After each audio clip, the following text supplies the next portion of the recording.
Hello students, this is Dr. Amit Juneja, lecturer economics, Shahid Balwinder Singh, Government Senior Secondary Smart School, Sabuana District, Fazilka. So I welcome you all in this lecture of economics. So we were discussing about exceptions of law of demand in the last lecture.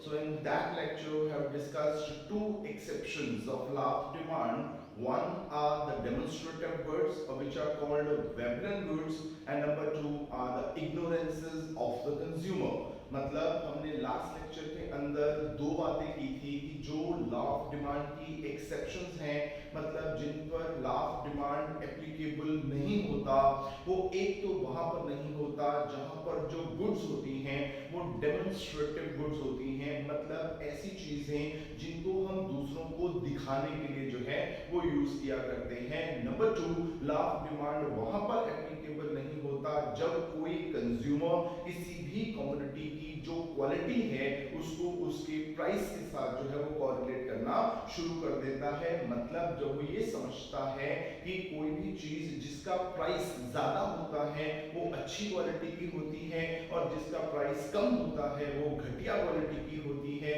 तो वो क्या करता है किसी भी commodity का price बढ़ने पे उसकी क्वालिटी को पहले से बेटर समझना शुरू कर देता है और उसकी डिमांड ज्यादा करनी शुरू कर देता है। और अगर किसी कमोडिटी का प्राइस पहले से कम हो जाता है तो उसको लगता है कि अब ना इस कमोडिटी के अंदर इन्होंने क्वालिटी कॉम्प्रोमाइजेस किए होंगे, तो वो क्या करेगा उसकी डिमांड पहले से कम करना शुरू कर देगा। इन द सेंस कि प्राइस के बढ़ने पे वो डिमांड बढ़ाएगा, प्राइस के कम होने पे डिमांड कम करेगा, तो लॉ ऑफ डिमांड फेल हो जाएगा। क्यों? क्योंकि इस केस के अंदर जो डिमांड कर्व होगी वो डाउनवर्ड स्लोपिंग नहीं होगी बट वो अपवर्ड स्लोपिंग होगी। जो इसका थर्ड कॉन्सेप्ट है we were discussing about that in the last lecture, so we continue with that concept and that concept is given goods। जो given goods हैं वो भी जो लॉ ऑफ डिमांड है उसका एक एक्सेप्शन है। गिवन गुड्स के केस में भी लॉ ऑफ डिमांड एप्लीकेबल नहीं होता। अब आमतौर पे क्या होता है, मैंने अपने लास्ट लेक्चर के अंदर भी यही बात की थी कि हम गिवन गुड्स के अंदर, इंफीरियर गुड्स के अंदर और नॉर्मल गुड्स के अंदर जो है वो कंफ्यूज हो जाते हैं, तो बुक्स भी जो है वो ज्यादा इसको क्लैरिफाई नहीं कर पाती। तो आज हम अपना मेन जो टारगेट रखेंगे इस लेक्चर का वो यही रखेंगे कि हम गिवन गुड्स के अंदर, नॉर्मल गुड्स के अंदर और इंफीरियर गुड्स के अंदर जो है वो डिफरेंसेस को पता कर सकें। तो अब हम पहले तो क्या करते हैं, अगर हम सबसे पहले एक बात सोचें, देखो हम आमतौर पे ये कहते हैं कि जब किसी भी कमोडिटी का प्राइस कम होता है तो उसकी डिमांड बढ़ जाती है। अब देखो प्राइस का कम होना तो डिमांड का बढ़ना, या हम ये कहते हैं कि अगर किसी भी कमोडिटी का प्राइस बढ़ जाता है तो उसकी डिमांड कम हो जाती है। मतलब प्राइस का इफेक्ट पड़ रहा है किसके ऊपर, डिमांड के ऊपर। ठीक है, कि प्राइस कम हुआ तो डिमांड बढ़ी, प्राइस बढ़ा तो डिमांड कम हुई, अगर बाकी चीजों में कोई चेंज नहीं आता है। तो लॉ ऑफ डिमांड हमें यही समझा के गया। अब हुआ क्या कि प्राइस जो कि एक इंडिपेंडेंट वेरिएबल है उसका इफेक्ट पड़ा किसके ऊपर, डिमांड के ऊपर जो कि एक डिपेंडेंट वेरिएबल है। पर मैंने अपने लास्ट लेक्चर में ये बात की थी कि जो प्राइस का डिमांड के ऊपर इफेक्ट पड़ता है वो सीधा नहीं पड़ता, जो प्राइस का इफेक्ट पड़ता है डिमांड के ऊपर वो दो तरह से पड़ता है। वो कैसे हैं, अगर हम उन दोनों तरह के इफेक्ट को प्लस कर देते हैं तो हमें ये पता लगेगा कि प्राइस का डिमांड के ऊपर क्या इफेक्ट पड़ा। सबसे पहला तो ये होता है कि जब भी किसी भी कमोडिटी का प्राइस चेंज होता है तो उसका पहला इफेक्ट ये पड़ता है कि जो कंज्यूमर होता है उसकी रियल इनकम जो है वो चेंज हो जाती है। अब कल हम ऑलरेडी जो है वो रियल इनकम का कॉन्सेप्ट जो है वो कर चुके हैं। अब रियल इनकम क्या होती है, जितनी भी एक पर्सन के पास मॉनेटरी इनकम होती है, मतलब इन हार्ड कैश उसके पास कितने पैसे होते हैं, अगर हम उसको कमोडिटी के प्राइस के साथ डिवाइड कर देते हैं तो क्या होता है, कंज्यूमर की रियल इनकम जो है वो पता लग जाती है। मतलब हम ये कहेंगे कि जो रियल इनकम है वो क्या है, वो उस जो कंज्यूमर है उसके हाथ में जितनी मनी अवेलेबल है उसकी परचेजिंग पावर है कि वो जो मॉनेटरी इनकम उसके हाथ में है वो उसको कितनी चीजें खरीद के दे सकती है। फॉर एग्जांपल अगर मैं कहूं कि किसी भी कंज्यूमर के पास 200 रुपीस है तो ये क्या हो गया, उसकी मॉनेटरी इनकम हो गई। प्राइस जो है उस कमोडिटी का लेट इट बी कि वो 10 रुपीस है। अब जो 10 रुपीस का प्राइस है और उसके हाथ में कितने हैं 200 रुपीस, तो जो 200 रुपीस हैं वो अब उसको कितनी चीजें परचेज करके दे सकते हैं। खुद सोचिए कि उसके हाथ में 200 रुपीस है और एक चीज जो है वो 10 रुपीस की है, तो वो कितनी चीजें खरीदेगा 20। कैसे, 0 से 0 कैंसिल कर दिया तो 20 हमारा आंसर आ गया। तो 20 क्या हो गई, उसकी रियल इनकम जो है वो हो गई। तो इनिशियली हम ये मान के चल रहे हैं कि जो रियल इनकम है वो 20 है। अब हमने कहा कि जब किसी भी कमोडिटी का प्राइस चेंज होगा तो पहला इफेक्ट ये पड़ेगा कि कंज्यूमर की रियल इनकम जो है वो चेंज हो जाएगी। जैसे अगर मैं कहूं कि प्राइस चेंज होना है ना, तो ध्यान रखो मैंने क्या बोला, मैंने कहा जब किसी भी कमोडिटी का प्राइस चेंज होगा मतलब आपने मॉनेटरी इनकम को चेंज नहीं कराना है, आपने सिर्फ और सिर्फ प्राइस को चेंज कराना है। तो प्राइस मैंने कहा चेंज हो गया, क्या हो सकता है, प्राइस बढ़ भी सकता है और प्राइस कम भी हो सकता है। अगर मान लो कि वो 10 रुपीस वाली चीज जो है वो 5 रुपए की हो जाती है, अब उसके पास 200 रुपीस है, एक कमोडिटी जो है वो 5 रुपीस की है, तो इसका मतलब क्या होगा, अब वो कितनी चीजें परचेज कर पाएगा 40। मतलब जो उसकी रियल इनकम थी वो क्या हो गई 20 से बढ़ के 40 हो गई। मतलब अगर प्राइस कम हो जाते हैं और आपके पास उतने ही पैसे हैं तो वो जो उतने ही पैसे हैं वो आपको पहले से ज्यादा चीजें खरीद के देंगे, मतलब आपकी रियल इनकम जो है वो बढ़ जाएगी। अगर सपोज करो आपके पास 200 रुपीस ही हैं, प्राइस जो है वो 10 रुपीस से बढ़ के 20 रुपी हो जाता है। अब सोचो आपके पास 200 रुपीस हैं और आपके हाथ में अब जो 200 रुपीस है, रेट जो है कमोडिटी का वो 20 रुपीस है। अब 200 रुपीस आपको कितनी चीजें खरीद के देंगे 10, तो आपकी परचेजिंग पावर कितनी हो गई 10, मतलब आपकी रियल इनकम कितनी हो गई 10। मतलब जब प्राइस जो है वो किसी भी कमोडिटी का पहले से कम हुआ तो रियल इनकम बढ़ी, अगर प्राइस बढ़ गया तो रियल इनकम क्या हो गई कम हो गई। मतलब सोचिए कि प्राइस और रियल इनकम कहां जा रहे हैं, कौन सी साइड में जा रहे हैं, उल्टा जा रहे हैं। जब प्राइस क्या हो रहा है, अब देखिए प्राइस जब कम हो रहा है तो आपकी रियल इनकम जो है वो क्या हो रही है बढ़ रही है, और अगर आपका प्राइस जो है वो क्या हो रहा है बढ़ रहा है तो आपकी रियल इनकम क्या हो रही है कम हो रही है। ये चीज हो रहा है, ठीक है। अब आपकी यही चीज आपने जो है वो ध्यान में रखनी है कि जब भी किसी भी कमोडिटी का प्राइस चेंज होगा तो उसका डिमांड के ऊपर सीधा इफेक्ट नहीं पड़ेगा।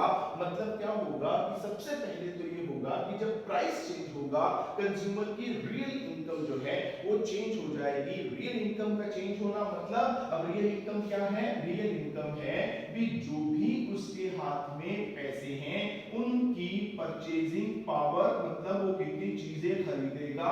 अल्टीमेटली हम इसको क्या कह सकते हैं, डिमांड ही कह सकते हैं। मतलब क्या होगा जब प्राइस चेंज होगा तो उससे करके जो डिमांड बढ़ेगी वो सीधा नहीं बढ़ेगी, एक डिमांड इसलिए बढ़ेगी क्योंकि जब प्राइस चेंज होगा तो रियल इनकम चेंज होगी, रियल इनकम जो है उस कमोडिटी की डिमांड को चेंज कराएगी। ध्यान से समझिए इस बात को कि जब हम कहते हैं कि क्या हुआ है, अगर शुरू के अंदर हम यहाँ पे प्राइस और डिमांड ले लें, ठीक है, मान लो प्राइस 10 रुपीस था, डिमांड 2 थी, प्राइस कम होके 5 रुपीस हो गया और डिमांड जो है वो बढ़ के 8 यूनिट हो गई। अब प्राइस कम होने से क्या हुआ, डिमांड बढ़ी। अब प्राइस कम होने से डिमांड कैसे बढ़ गई, कहता है ये जो आपकी 6 यूनिट्स की डिमांड बढ़ी है ना, ये किसने बढ़ाई होगी, एक तो वो डिमांड बढ़ाई होगी रियल इनकम ने। क्यों, क्योंकि जब प्राइस कम हुआ होगा तो क्या हुआ होगा, रियल इनकम बढ़ गई होगी। जब रियल इनकम बढ़ी होगी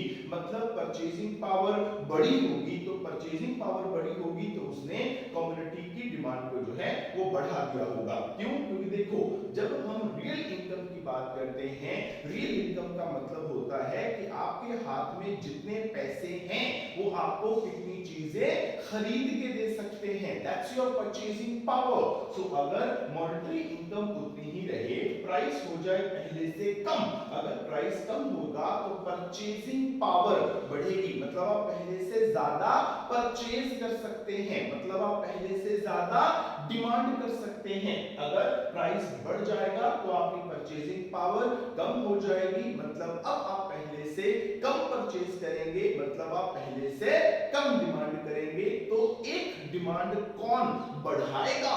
जब प्राइस कम होगा डिमांड बढ़ाएगी आपकी रियल इनकम। क्यों रियल इनकम बढ़ाएगी? क्योंकि प्राइस के कम होने पे रियल इनकम बढ़ जाती है, तो मतलब परचेजिंग पावर बढ़ जाती है, तो उसके करके आपकी डिमांड जो है वो बढ़ जाएगी। पहला कॉन्सेप्ट यही था कि जो डिमांड प्राइस का इफेक्ट होता है डिमांड के ऊपर, वो सीधा नहीं होता, पहला किसके थ्रू होता है? रियल इनकम के थ्रू जो है वो होता है। एक चीज और होती है, उसको हम कहते हैं सब्स्टिट्यूशन इफेक्ट। अब सब्स्टिट्यूशन इफेक्ट है, अब नाम से क्लियर कीजिए कि जो सब्स्टिट्यूशन इफेक्ट है वो क्या है।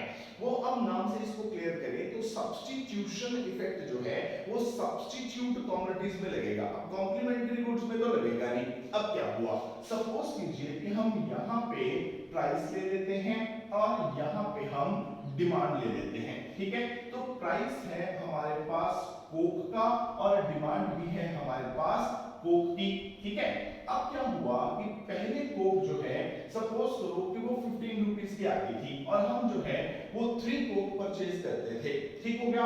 अब जो कोक का रेट है वो कम होके 10 रुपीस हो गया, ठीक। अब कोक का रेट कम हुआ है तो कोक की डिमांड बढ़ेगी और मैं कहूंगी कोक की डिमांड जो है वो 8 हो गई। अब क्या होगा, अब जो प्राइस 15 रुपीस से 10 रुपी होने पर डिमांड 3 से बढ़ के 8 हुई है, तो कितनी इंक्रीज हुई? 5। अब ये जो 5 इंक्रीज हुई है ना, इसके हम दो पार्ट्स कर सकते हैं। ये जो 5 का इंक्रीज हुआ ये कैसे हुआ होगा? एक तो ये हुआ होगा कि जो प्रेजेंट कंज्यूमर ऑफ कोक होंगे, मतलब जो कोक को प्रेजेंटली कंज्यूम कर रहे हैं, वो अपनी कोक की कंजम्पशन जो है वो बढ़ा देंगे। जब कोक सस्ती हो गई है तो हम कोक ज्यादा पिएंगे, ठीक है। तो एक तो वो बढ़ाएंगे, दूसरा क्या होगा, ऐसे लोग जो पहले थम्स अप यूज कर रहे थे अब उनको लगेगा कि कोक हो गई है पहले से सस्ती, तो हमें क्या करना चाहिए, हमें थम्स अप छोड़ के कोक पे आ जाना चाहिए। तो एक वो कोक की डिमांड बढ़ाएंगे, मतलब अगर मैं इसको 3 + 2 कर दूं तो ये 5 हो जाना है। कैसे? अब ये जो 3 डिमांड बढ़ी ये किसने बढ़ाई? जो कोक के एग्जिस्टिंग कंज्यूमर्स थे उन्होंने क्या किया, कोक का प्राइस कम होने पर कोक की डिमांड 3 बढ़ा दी। अब ये 2 कौन है? ये वो लोग हैं जो पहले थम्स अप यूज कर रहे थे, अब क्योंकि कोक सस्ती हो गई है तो उन्होंने क्या किया, कोक के शिफ्ट मार दिया। तो 2 लोग जो है वो थम्स अप छोड़ के कोक यूज करनी शुरू कर दी, तो टोटल आपकी कोक की डिमांड जो है वो 5 बढ़ गई। मतलब जब किसी भी कमोडिटी का प्राइस कम होता है तो वो अपनी सब्स्टिट्यूट कमोडिटी के कंपैरेटिवली सस्ती हो जाती है। जैसे कोक का रेट कम हुआ तो कोक जो है वो थम्स अप के कंपैरेटिवली सस्ती हो गई तो कोक की डिमांड बढ़ेगी। पर अगर कोक का प्राइस बढ़ जाता है तो क्या होगा, ये अपनी सब्स्टिट्यूट कमोडिटी के कंपैरेटिवली कम हो जाएगी, तो इसकी डिमांड जो है वो कम होगी। कैसे? अगर सपोज करो भी कोक जो है उसका इनिशियल जो प्राइस था वो 20 रुपीस था और उसके ऊपर कोक के 10 की डिमांड थी। अब कोक जो है वो हो गई 30 रुपीस की, अब कोक की डिमांड रह गई 2, अब कितनी कम हुई? 8। अब 8 जो है इसको दो पार्ट्स में डिवाइड करेंगे।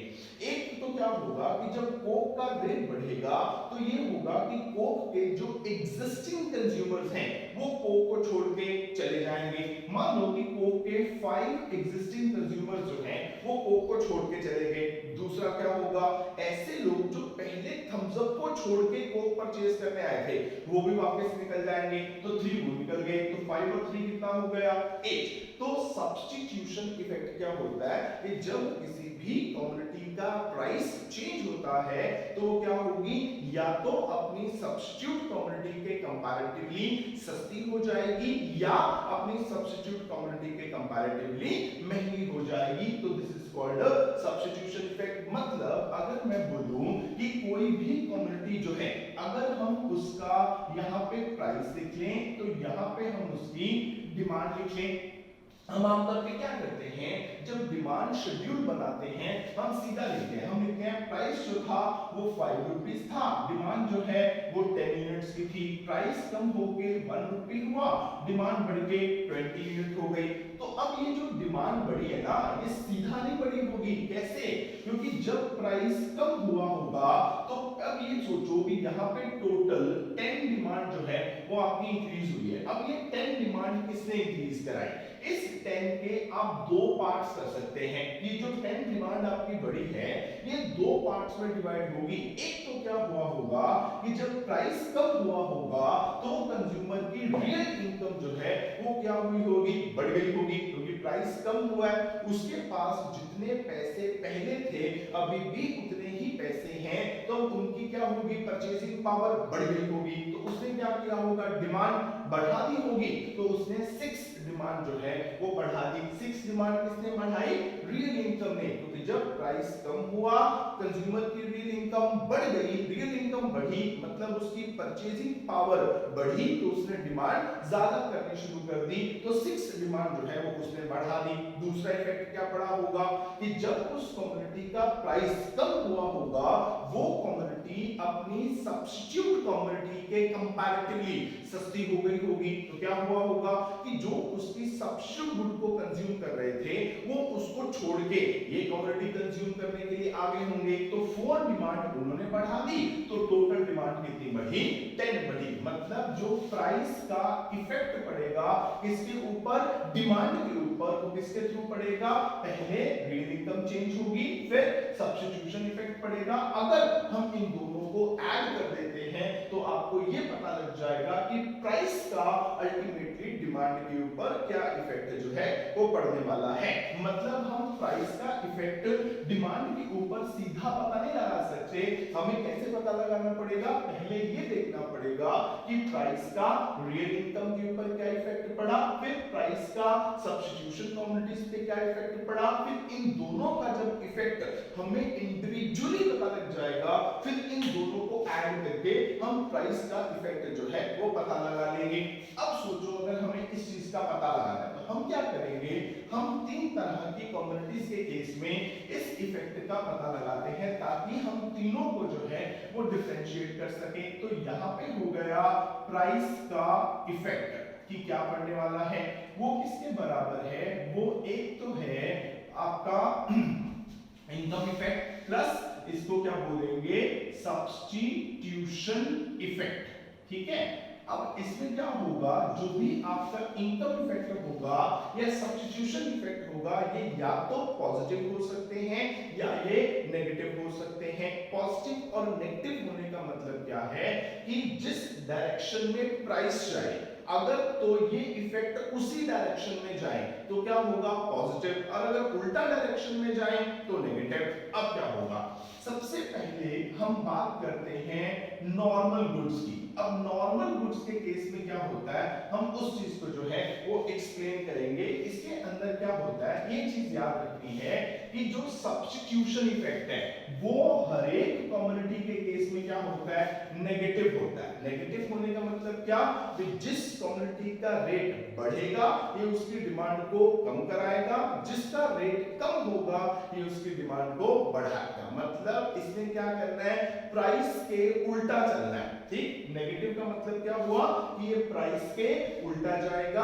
अगर किसी कमोडिटी का प्राइस बढ़ेगा तो ये उसकी डिमांड को कम कराएगा, अगर किसी कमोडिटी का प्राइस कम होगा तो उसकी डिमांड को बढ़ाएगा। तो हम इनिशियली ये मान लेते हैं कि किसी भी कमोडिटी का प्राइस जो है वो क्या हुआ है, वो कम हुआ है, मतलब वो चीज हो गई है पहले से सस्ती। अब जो चीज हम ले रहे हैं वो कौन सी है, नॉर्मल। सब्स्टिट्यूशन इफेक्ट कहता है कि मुझे कमोडिटी के टाइप से कोई लेना देना नहीं है, चाहे वो नॉर्मल हो, चाहे वो इंफीरियर हो, चाहे वो गिवन हो, मुझे कोई मतलब नहीं है, मैं तो क्या हूं, नेगेटिव हूं। मतलब मैंने क्या करना है, अगर प्राइस कम हुआ है तो मैंने क्या करना है, मैंने उस कमोडिटी की डिमांड को बढ़ा देना है। तो जब प्राइस कम होगा तो सब्स्टिट्यूशन इफेक्ट क्या करेगा, इनकी डिमांड को बढ़ा देगा। अब बात करते हैं इनकम इफेक्ट की। अब जो नॉर्मल गुड्स होती हैं उनके अंदर जो इनकम इफेक्ट है वो क्या होता है, इनकम इफेक्ट जो है वो पॉजिटिव होता है। पॉजिटिव होने का मतलब क्या, कि जब सोचो प्राइस कम हुआ तो जो इनकम इफेक्ट है, मैं बहुत बार ये बात कर चुका हूं कि इनकम इफेक्ट का मतलब है रियल इनकम इफेक्ट, मतलब प्राइस के कम होने का आपकी रियल इनकम के ऊपर क्या इफेक्ट पड़ता है। अब रियल इनकम क्या है, परचेजिंग पावर, ठीक है। अब क्या हुआ, प्राइस कम हुआ, आपके पास जितने पैसे पहले थे अब भी आपके पास उतने ही पैसे हैं, पर रेट हो गया कम, तो वो जो पैसे हैं वो आपको पहले से ज्यादा चीजें दिलवाएंगे, तो आपकी रियल इनकम क्या हो गई, बढ़ गई। मतलब जब रेट कम हुआ तो आपकी रियल इनकम बढ़ी। अब मैंने कहा रियल इनकम जो है वो पॉजिटिव है, मतलब अगर रियल इनकम बढ़ी तो वो क्या करेगी, डिमांड को बढ़ाएगी, सेम डायरेक्शन में जाना है। रियल इनकम देखो, प्राइस कम हुआ तो परचेजिंग पावर या रियल इनकम बढ़ी, जब रियल इनकम बढ़ी तो मैंने कहा अब जो रियल इनकम का इफेक्ट है वो क्या है, वो पॉजिटिव है, मतलब वो सेम डायरेक्शन में जाएगा। मतलब अगर रियल इनकम बढ़ेगी तो वो डिमांड को बढ़ाएगी, रियल इनकम कम होगी तो डिमांड को कम कराएगी। अब प्राइस हुआ कम तो रियल इनकम बढ़ी, रियल इनकम बढ़ी तो उसने क्या कर देना है, डिमांड को बढ़ा देना है। अब जो प्राइस इफेक्ट है वो क्या है, वो इन दोनों का टोटल है। अब ये क्या कर रहा है, डिमांड को बढ़ा रहा है, ये क्या कर रहा है, डिमांड को बढ़ा रहा है, तो अल्टीमेटली क्या हो जाएगा, डिमांड बढ़ जाएगी। तो नॉर्मल गुड्स के अंदर जब प्राइस कम होता है तो डिमांड जो है वो बढ़ जाती है, ये हम ऑलरेडी पढ़ चुके हैं, जिसके ऊपर लॉ ऑफ डिमांड जो है वो काम करता है। नॉर्मल गुड्स होती हैं, प्राइस कम होता है तो डिमांड जो है वो बढ़ जाती है। अब हम बात करते हैं इंफीरियर गुड्स की। जो इंफीरियर गुड्स हैं वो क्या होती हैं। अब इंफीरियर गुड्स के केस में भी क्या हुआ, लेट इट बी कि प्राइस कम हो गया, ठीक है। अब इसमें भी हमने मान लिया कि जो घटिया क्वालिटी की चीजें हैं उनका प्राइस कम हो गया, तो अब क्या होगा, सबसे पहले सब्स्टिट्यूशन इफेक्ट कहता है कि मैं तो नेगेटिव हूं, मतलब अगर प्राइस कम हुआ है तो मैंने प्राइस के उल्टा जाना है, मतलब अगर प्राइस कम हुआ है तो मैंने क्या करना है, डिमांड को बढ़ाना है, तो ये क्या करेगा, ये डिमांड को बढ़ा देगा, ठीक है। जैसे ही प्राइस कम हुआ इसने क्या कर देना है, घटिया क्वालिटी की चीजों को डिमांड जो है उनकी बढ़ा देना है। पर जो इंफीरियर गुड्स होती हैं उस केस के अंदर जो रियल इनकम इफेक्ट है वो क्या होता है, वो भी नेगेटिव होता है। मतलब अब किसी कंज्यूमर के पास जितने पैसे पहले हैं अब भी अगर उतने ही पैसे रहे, ठीक है, रेट हो जाए कम तो उसकी रियल इनकम बढ़ जाएगी, मतलब उसकी परचेजिंग पावर बढ़ जाएगी। अब अगर उसकी परचेजिंग पावर बढ़ेगी तो मैंने क्या कहा कि जो रियल इनकम इफेक्ट है वो क्या है, नेगेटिव है, मतलब अगर रियल इनकम बढ़ी तो उसने डिमांड को कम कराना है, क्योंकि वो नेगेटिव जा रहा है, उल्टा जाना है उसने भी। अगर रियल इनकम बढ़ेगी तो वो डिमांड को कम कराएगा, अगर रियल इनकम कम होगी तो वो डिमांड को ज्यादा कराएगा। अब क्या होना है, अब जब प्राइस कम हुआ तो रियल इनकम बढ़ी, पर मैंने कहा जो इनकम इफेक्ट है वो क्या है, नेगेटिव है। हम आमतौर पे ये चीज बोल के आए हैं कि अगर हमारे पास पहले से ज्यादा पैसे आ जाते हैं तो हम क्या करेंगे, हम घटिया क्वालिटी की चीजें पहले से कम खरीदेंगे। क्यों, हमारे पास पैसे ज्यादा आ गए हैं तो हम घटिया क्वालिटी की चीजें क्यों खरीदेंगे, हम तो अच्छी क्वालिटी की चीजें खरीदेंगे। तो अगर इनकम बढ़ जाती है तो घटिया क्वालिटी की चीजों की डिमांड क्या हो जाती है, कम हो जाती है। इनकम बढ़ी तो घटिया क्वालिटी की चीजों की डिमांड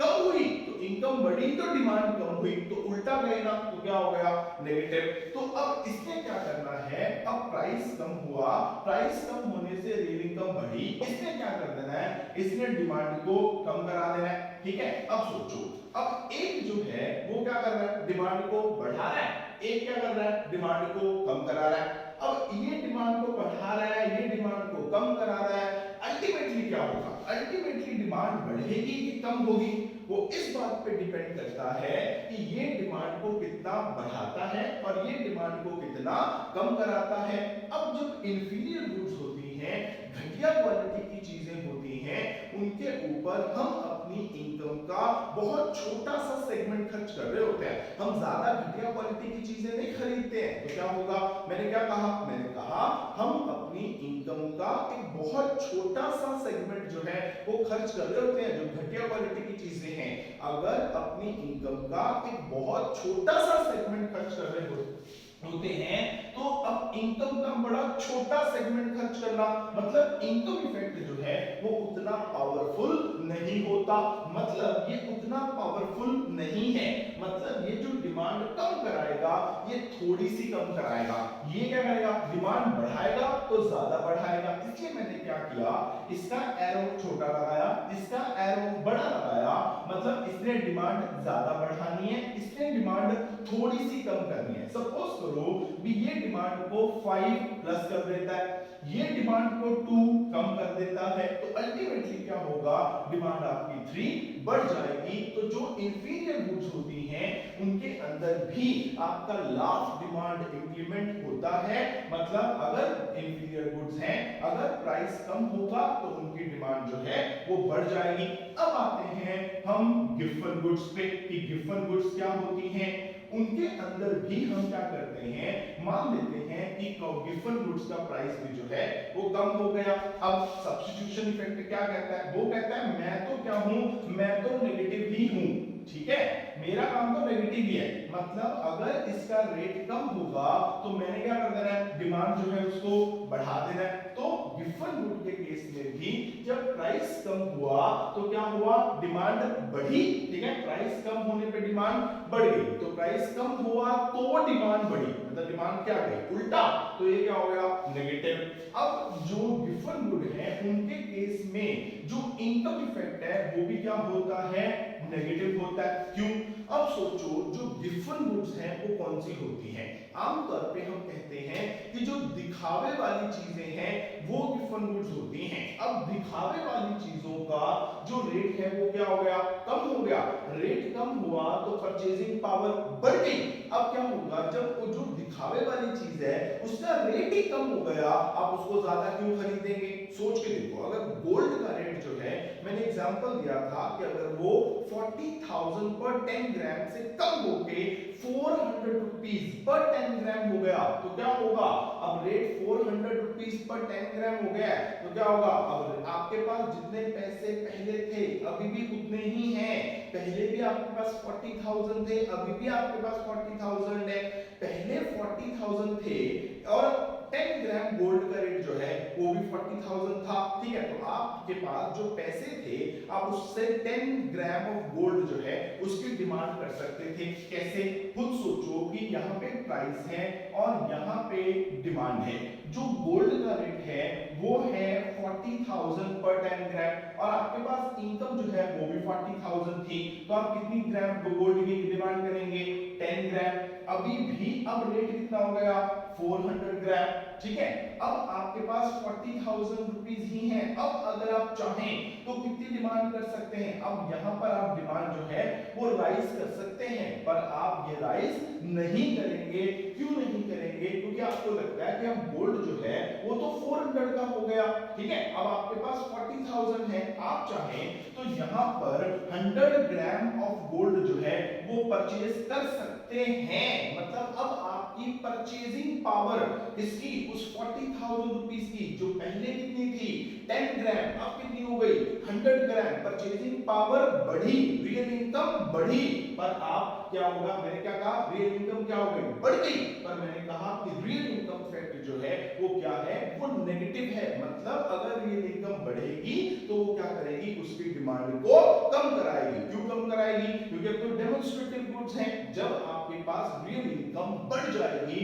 अब क्यों बढ़ी, क्योंकि प्राइस कम हुआ, अरे जब प्राइस ही कम हो गया तो वो तो डेमोंस्ट्रेटिव गुड्स रही नहीं, आप क्या करेंगे, डिमांड जो है उसकी कम करा देंगे, तो आपने डिमांड कम करा देनी है। अब चेक करो इसमें भी एक जो है वो क्या कर रहा है, डिमांड को कम करा रहा है, एक डिमांड को बढ़ा रहा है, अल्टीमेटली डिमांड क्या होगी, बढ़ेगी कि कम होगी, वो इस बात पे डिपेंड करता है कि ये डिमांड को कितना कम करता है और ये डिमांड को कितना बढ़ाता है। अब जो गिवन गुड्स हैं वो होती हैं डेमोंस्ट्रेटिव गुड्स, यानी कि दिखावे की चीजें, अगर वो दिखावे की चीजें हैं तो वो बहुत महंगी होंगी और उनके ऊपर आप अपनी इनकम का एक बहुत बड़ा सेगमेंट खर्च कर रहे होगे, मतलब उसमें इनकम इफेक्ट जो है वो क्या होगा, ज्यादा पावरफुल होगा। अब अगर इनकम इफेक्ट ज्यादा पावरफुल होगा तो वो क्या करेगा, डिमांड को ज्यादा कम कराएगा। ये डिमांड को बढ़ाने वाला है पर ये डिमांड को ज्यादा बढ़ा नहीं पाएगा। अब इसने क्या किया, डिमांड को 2 बढ़ा दिया, इसने डिमांड को 5 कम करा दिया। अल्टीमेटली क्या होगा, डिमांड आपकी कम हो जाएगी। तो इसीलिए गिफ्ट गुड्स के अंदर ये सिस्टम चलता है। अब सोचो हुआ क्या, अगर हम प्राइस को चेक करें, अब क्या हुआ, देखो प्राइस, यहाँ पे प्राइस कम हुआ तो डिमांड बढ़ी, प्राइस और डिमांड उल्टा जा रहे हैं, मतलब प्राइस इफेक्ट क्या हो गया, नेगेटिव। यहां पर भी प्राइस कम हुआ, डिमांड बढ़ी, प्राइस और डिमांड उल्टा जा रहे हैं तो प्राइस क्या हो गया, इफेक्ट नेगेटिव। यहां पर प्राइस कम हुआ तो डिमांड कम हुई, मतलब दोनों सेम डायरेक्शन में जा रहे हैं तो प्राइस इफेक्ट क्या हुआ, positive. So this is the difference between inferior goods and the given goods. की इंफीरियर गुड्स में क्या होता है, लॉ ऑफ डिमांड इंप्लीमेंट होता है, ठीक है, गिवन गुड्स में लॉ ऑफ डिमांड इंप्लीमेंट नहीं होता है। और देखिए अब इंफीरियर गुड्स और गिवन गुड्स में क्या कॉमन है, कॉमन ये है कि इन दोनों के अंदर सब्स्टिट्यूशन इफेक्ट जो है वो क्या है, नेगेटिव है। दोनों के अंदर आपका इनकम इफेक्ट जो है वो भी क्या है, नेगेटिव है। अब देखो दोनों में सब्स्टिट्यूशन नेगेटिव, दोनों में इनकम नेगेटिव, ठीक, पर एक में प्राइस इफेक्ट नेगेटिव और एक में प्राइस इफेक्ट पॉजिटिव। सो इसलिए हम कह सकते हैं कि जो गिवन गुड्स हैं उनके अंदर लॉ ऑफ डिमांड इंप्लीमेंट नहीं होता, जबकि इंफीरियर गुड्स जो होती हैं उनके अंदर लॉ ऑफ डिमांड इंप्लीमेंट होता है। इसीलिए क्या करते हैं, जो बुक्स हैं उसमें एक लाइन लिखी होती है और वो लाइन क्या होती है वो मैं आपको बताता हूं। वो कहते हैं कि all given goods are inferior goods, all given goods are inferior goods, but all inferior goods are not given goods. अब इस लाइन को जो है वो आप जस्टिफाई कीजिए। कहते हैं सारी की सारी गिवन गुड्स जो होती हैं वो इंफीरियर गुड्स होती हैं। क्यों होती हैं, क्योंकि देखो सारी की सारी गिवन इंफीरियर है पर सारी की सारी इंफीरियर गिवन नहीं है। चेक करो, क्योंकि सिर्फ वही देखो, अब वही इंफीरियर गुड्स जो हैं वो गिवन बन पाएंगी जिनके केस में जो इनकम इफेक्ट है वो सब्स्टिट्यूशन इफेक्ट से ज्यादा पावरफुल बन जाएगा। ध्यान से सोचो, वो कहता है all given goods are inferior goods, कहता है सारी की सारी गिवन इंफीरियर है। क्यों, क्योंकि दोनों में दो चीजें कॉमन हैं, दोनों का इनकम इफेक्ट नेगेटिव है, दोनों का सब्स्टिट्यूशन इफेक्ट नेगेटिव है, तो सारी की सारी गिवन जो है वो इंफीरियर बन गई। पर कहते हैं सारी की सारी इंफीरियर गिवन नहीं होंगी। क्यों नहीं होंगी, क्योंकि इंफीरियर गुड्स में आपका लॉ ऑफ डिमांड इंप्लीमेंट हो रहा है पर गिवन गुड्स में लॉ ऑफ डिमांड इंप्लीमेंट नहीं हो रहा है। तो सिर्फ वही इंफीरियर गुड्स जो हैं वो गिवन बन पाएंगी जो लॉ ऑफ डिमांड को वायलेट करवा पाएंगी। मतलब जिन इंफीरियर गुड्स ने लॉ ऑफ डिमांड को फेल करा दिया वो तो गिवन बन जाएंगी, पर जिन्होंने लॉ ऑफ डिमांड को फेल नहीं कराया वो क्या होगा, इंफीरियर तो रहेंगी पर गिवन नहीं बन पाएंगी। क्यों, क्योंकि इंफीरियर क्यों रहेंगी, क्योंकि दोनों में प्राइस आपका जो इनकम इफेक्ट है और सब्स्टिट्यूशन इफेक्ट है ये नेगेटिव जाएंगे। अब वो इंफीरियर तो रहेंगे पर वो गिवन नहीं बन पाएंगे, इसलिए सारी की सारी इंफीरियर गुड्स जो हैं वो गिवन गुड्स नहीं होती। सिर्फ वही इंफीरियर गुड्स जो हैं वो गिवन बन पाएंगी जो कि क्या कर पाएंगी, लॉ ऑफ डिमांड को फेल करा पाएंगी।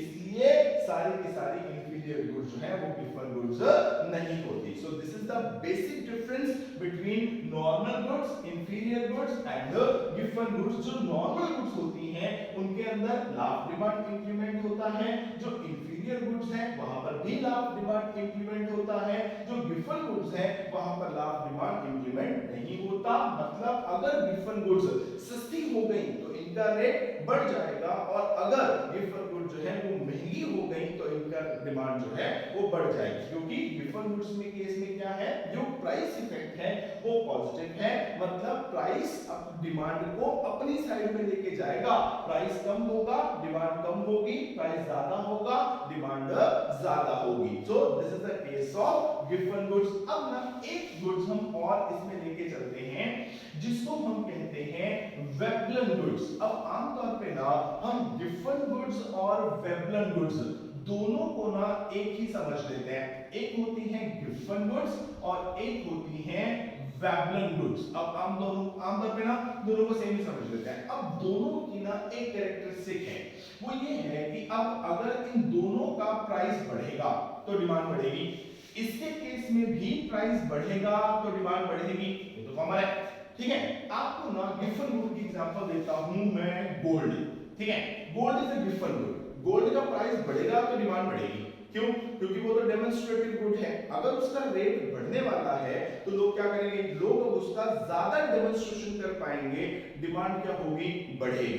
ठीक है, पर आप कभी नोट करो कि जब गोल्ड का रेट एक लिमिट से ज्यादा बढ़ जाता है फिर क्या होता है, फिर डिमांड कम भी हो जाती है। मतलब अगर तो गोल्ड रहा 32, 33, 35 तक तो लोग डिमांड करेंगे। ठीक है, प्राइस बढ़ेगा डिमांड बढ़ेगी। पर यही सोचो गोल्ड हो जाए 40 क्रॉस, लोग क्या सोचेंगे, मान लो कि मेरे घर पे शादी है, मैंने गोल्ड लेना है। ठीक, अब शादी जो मेरे घर पे रखी हुई है वो रखी मान लो 6 महीने बाद, अभी गोल्ड का रेट चल रहा है 42,000। मैं क्या करूंगा, मैं कहूंगा नहीं यार गोल्ड अभी बहुत महंगा चल रहा है, थोड़ा वेट कर लेते हैं, जब थोड़ा सस्ता हो जाएगा ना तब खरीदेंगे। मतलब गोल्ड में अगर मैंने कहा था गोल्ड हो गया ना 400 रुपीज पर 10 ग्राम, कोई नहीं खरीदेगा।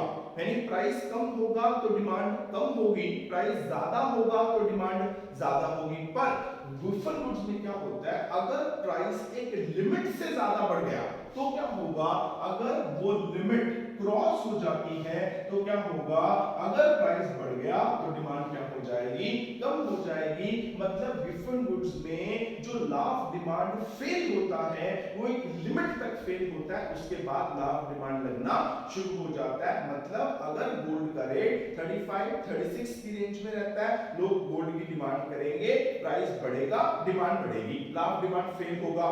पर अगर गोल्ड का रेट उससे भी ज्यादा बढ़ जाता है, लोग क्या करेंगे, वेट एंड वॉच लगाएंगे। मतलब वो वेट करेंगे कि प्राइस जो है वो कम हो तो हम क्या करें, उसकी डिमांड ज्यादा करें तो लॉ ऑफ डिमांड इंप्लीमेंट होना शुरू हो जाएगा। गिवन गुड्स में क्या होगा, एक लिमिट तक ही लॉ ऑफ डिमांड फेल होगा, उसके बाद लॉ ऑफ डिमांड इंप्लीमेंट होना शुरू हो जाएगा। पर जो वेबलन गुड्स होती हैं ये ऐसी गुड्स होती हैं जो बहुत ही ज्यादा महंगी होती हैं, जिनके केस में कभी भी लॉ ऑफ डिमांड फेल नहीं होता। जैसे मैं आपको एक एग्जांपल दूं कि इंडिया के अंदर एक बिजनेसमैन है, उन्होंने अपनी वाइफ को एक प्लेन गिफ्ट किया। लेट इट बी कि वो जो प्लेन है वो 250 करोड़ का वो प्लेन है।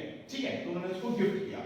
अगर सोचो कि अगर वो प्लेन 275 करोड़ का भी होता तो इसको क्या फर्क पड़ जाता, क्यों? क्योंकि जो 250 करोड़ का प्लेन खरीद सकता है वो 275 का करोड़ प्लेन भी खरीद सकता है। अब सोचिए रेट जो है वो 25 करोड़ रुपीस बढ़ गया और उसकी डिमांड में कोई फर्क नहीं पड़ना। तो वेबलन गुड्स वो गुड्स होती हैं जिनके केस में लॉ ऑफ डिमांड कभी फेल नहीं होता, मतलब हमेशा इनका रेट बढ़ता रहेगा, इनकी डिमांड बढ़ती रहेगी, इनके केस में लॉ ऑफ डिमांड फेल नहीं होने वाला। पर जो गिवन गुड्स हैं उनके केस में एक लिमिट तक तो लॉ ऑफ डिमांड फेल होता है, पर उसके बाद लॉ ऑफ डिमांड फेल नहीं होता, वो इंप्लीमेंट होना शुरू हो जाता है। तो आई होप कि आपको normal goods, inferior goods, given goods और वेबलन गुड्स के बीच में डिफरेंस जो है वो क्लियर हो गया होगा। अगर कोई डाउट हो तो उसको जरूर कमेंट बॉक्स के अंदर डालिएगा, डाउट जरूर क्लियर करेंगे।